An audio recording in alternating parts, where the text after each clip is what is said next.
नमस्कार, जौहर झारखंड देख रहे हैं आप और बुलेटिन की शुरुआत करेंगे सबसे बड़ी खबर के साथ। लेकिन उससे पहले एक नजर बड़ी खबरों पर जिसे हम दिखाने जा रहे हैं। वो कौन कौन सी बड़ी खबर है जो आज इस बुलेटिन में आप जानेंगे।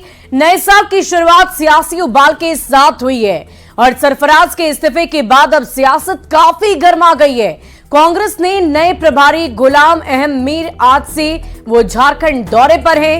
हिट एंड रन कानून में संशोधन के विरोध पर बस मालिक और ड्राइवर सड़क पर हैं। तो इन तीन खबरों पर हमारी नजर होगी और बुलेटिन की शुरुआत करेंगे सबसे बड़ी सियासी खबर के साथ। झारखंड की सियासत में जल्द ही कुछ बड़ा होने जा रहा है और नए साल के पहले दिन जेएमएम विधायक सरफराज अहमद का इस्तीफा और सीएम की ओर से ईडी को कोई जवाब नहीं देना, ये दोनों घटनाएं इसी तरफ इशारा कर रही है कि कुछ ना कुछ झारखंड की सियासत में बड़ा होने जा रहा है।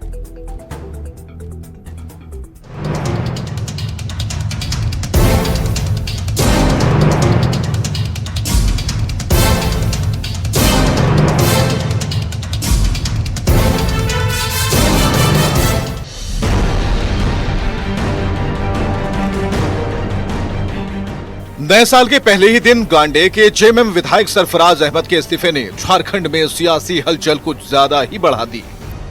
अब जबकि झारखंड में विधानसभा चुनाव होने में 1 साल से भी कम का वक्त बचा है, ऐसे में जेएमएम विधायक सरफराज अहमद के इस्तीफे ने कई सियासी अटकलों को जन्म दे दिया है। क्या इसके पीछे कोई नाराजगी है या फिर आने वाली सियासी उठापटक को देखते हुए कोई सोची समझी प्लानिंग?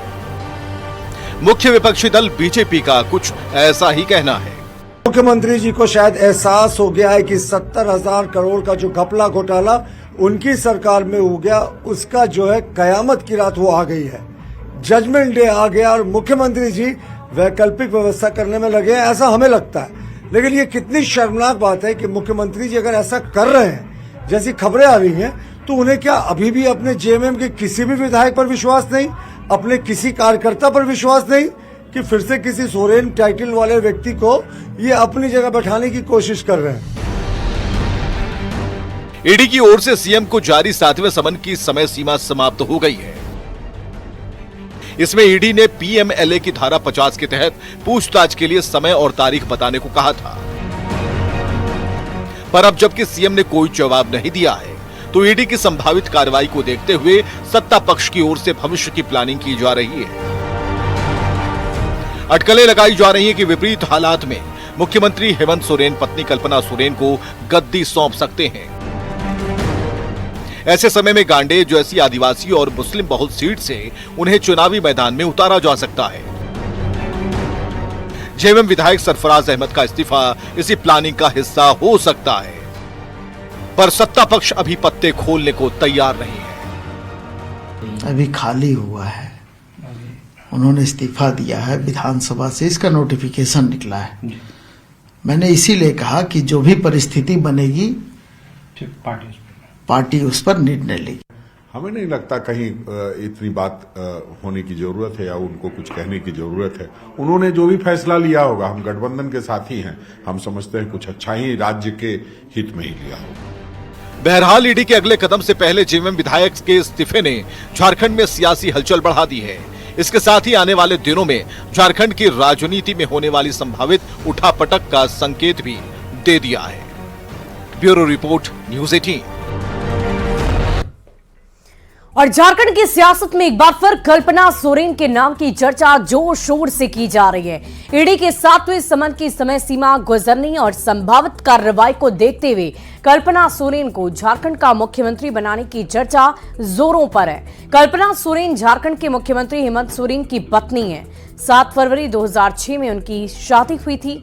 मूल रूप से उड़ीसा के मयूरभंज की रहने वाली कल्पना सोरेन का जन्म साल 1976 में राजधानी रांची में ही हुआ था। उन्होंने ग्रेजुएशन तक पढ़ाई भी की। उनके ससुर और पति जरूर राजनीति में सक्रिय हैं, पर अब तक वो सियासत में पूरी तरह सक्रिय कभी भी नहीं देखी गई। हालांकि महिलाओं से जुड़े सामाजिक कार्यक्रम में वो जरूर हिस्सा लेती रही हैं। अक्सर उन्हें देखा जाता है कि महिलाओं से जुड़े कार्यक्रम में वो शिरकत करती हैं और कई मौकों पर उन्हें मुख्यमंत्री पति यानी कि हेमंत सोरेन के साथ खड़े भी देखा गया है। कई कार्यक्रम जो माफ करिएगा, झारखंड सरकार की तरफ से आयोजित किए जाते हैं। उस कार्यक्रम में कल्पना सोरेन मौजूद रहती है हेमंत सोरेन के बगल में, और ऐसे में उन्हें भविष्य का मुख्यमंत्री बताया जा रहा है। और नए साल पर झारखंड की सियासत 360 डिग्री पर घूम गई है। गांडे से जेएमएम विधायक सरफराज अहमद के इस्तीफे के बाद का हेमंत सोरेन प्लान बी की तैयारी में है। दरअसल ईडी के 7वें समन के बाद मुख्यमंत्री हेमंत सोरेन की ओर से कोई जवाब नहीं दिए जाने के बाद ये चर्चा काफी तेज हो चली है कि अब ईडी एक्शन ले सकती है। और अधिक जानकारी दे रहे हैं हमारे संवाददाता Sanjay Kumar Sinha. Wait and watch की धारा से गुजर रही झारखंड की शांत सियासत पर नए साल की शुरुआत में ही सियासी उबाल आ गया है। गांडे से झारखंड मुक्ति मोर्चा के विधायक सरफराज अहमद ने इस्तीफा दे दिया और उनके इस्तीफा के बाद अब ये कयास लगाया जा रहा है कि झारखंड में सत्ता का समीकरण भी अब बदल सकता है। ईडी के 7वें सम्मन के बाद जब मुख्यमंत्री हेमंत सोरेन ने कोई रिप्लाई नहीं दिया, तब यह चर्चा तेज हो चली है कि ईडी अब एक्शन मोड में आ सकती है और कोई कार्रवाई हो सकती है। लिहाजा कार्रवाई को लेकर सत्ता की चाबी या सत्ता की कुर्सी भी बदल सकती है, उसको लेकर सत्ता की ओर से पूरी तैयारी कर ली गई है।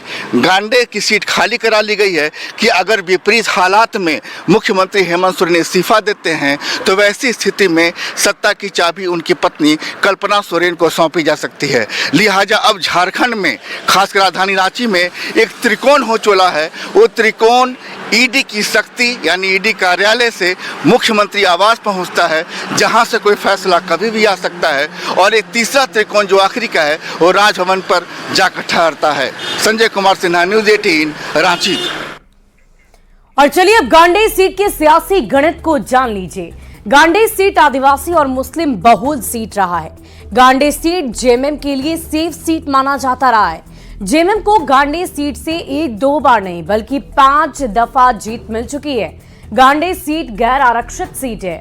1985, 1990, 2000, 2005 और 2019 में जेएमएम को यहीं पर से जीत मिली है, और इसीलिए संभावना यही है कि गांडे सीट से ही कल्पना सोरेन को चुनाव लड़ाया जाएगा। और देखने वाली बात होगी कि क्या इस बार भी गांडे की जनता हेमंत सोरेन की पत्नी कल्पना सोरेन, जो जेएमएम से ही होंगी प्रत्याशी, उन पर भरोसा जताती है या नहीं, क्योंकि इतिहास तो यही कह रहा है कि जेएमएम को 1-2 बार नहीं बल्कि 5 दफा इसी सीट से जीत हासिल हो चुकी है। और गांडे सीट से अब तक किस किस को जीत मिली है वो भी आपको बता देते हैं। साल 2000 में जेएमएम के सालखन सोरेन की सबसे पहले जीत हुई। साल 2005 में जेएमएम के सालखन सोरेन को जीत मिली। उसके बाद साल 2009 का रुख करते हैं, कांग्रेस के सरफराज अहमद को जीत मिली, और साल 2014 में बीजेपी के जयप्रकाश वर्मा को जीत मिली। साल 2019 में जेएमएम के सरफराज फिर जीतते हैं।